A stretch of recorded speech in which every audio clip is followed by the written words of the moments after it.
We are still months away from the midterm elections, with both parties already battling over who will control Congress come next year. A new report from the New York Times predicts that the government will remain divided after the November elections. Right now, Democrats hold a slim majority in the Senate. Republicans would need to pick up at least 6 seats to take control there. But the New York Times predicts Democrats will narrowly keep the Senate, although lose some seats in the process. Meanwhile, Republicans control the House, and the Times believes the GOP will maintain control there. Another vacancy opening up just today after Florida Congressman Trey Radle's spokesman says he will resign after having pled guilty to drug possession charges.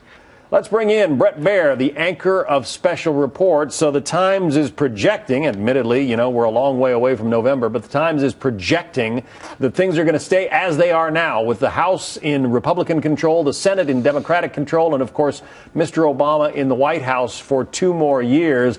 Both parties are working overtime to try to change that configuration, Bret. Yeah, 2 of those predictions, I think, are pretty concrete in that House Republicans are expected to retain control of the House. It's not in any of the projections you look at across the board believe that the Republicans will lose control of the House, just because so many of these different areas are strong for incumbents, and there probably will be a handful of seats that change hands in the House, either Democrat or Republican, but not control.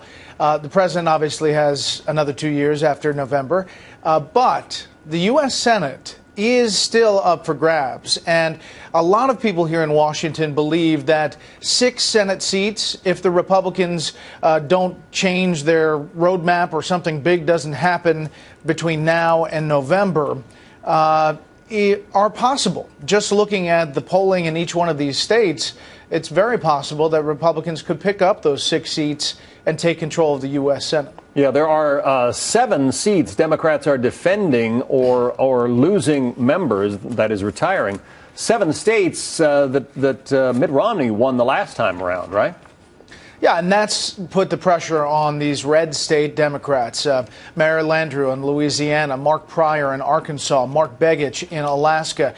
There are a number of them that are in this position. They're defending the president's health care law. They're defending a lot of the administration policies that maybe don't track with those specific states and how they line up in the polls. So those are tough races for those Democrats, and races that the Republicans are kind of licking their chops over. Yeah, and they all would have voted for Obamacare, obviously, in the Senate. Is that going to be the issue come November?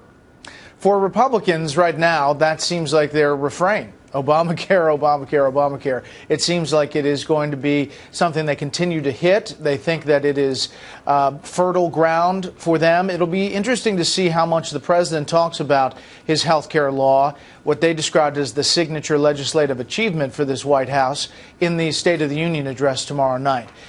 Just on the early list of guests in the First Lady's box there in the chamber, there's not one yet who we've seen touting the health care law or the success of the health care law, and that stands out. Also, fascinating report about Hillary Clinton's prospects in Iowa. There's been a huge groundswell of support. Former Obama campaign workers and others have been pushing for a presidential run for Hillary Clinton. In fact, they're already organizing for the Iowa caucuses. She came in 3rd in Iowa back in 2008. The super PAC Ready for Hillary already pushing for her to win Iowa next time. Is that an inevitable, a Clinton candidacy, I guess? Is that inevitable now? Well, more and more people you talk to in the Clinton circle believe that she is going to run. Definitively. Obviously, publicly, she has not said that, and there's no indication that that's going to come anytime soon.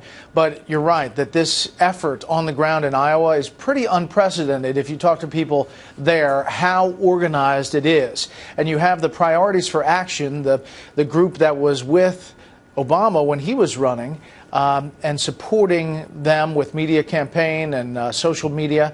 That has now aligned itself with Hillary Clinton ahead of any announcement that candidacy is imminent. So I think there will be a machine in place should she choose to run. Yeah, so the president's former campaign apparatus is supporting Hillary Clinton. What does that say to Joe Biden? It says he might have a tough road ahead if he chooses to get in this race. Interesting. Brett Baer, thank you. You can catch Brett tonight, 6 p.m. Eastern. All of today's political news on Special Report. Thanks, Brett. Thanks, John.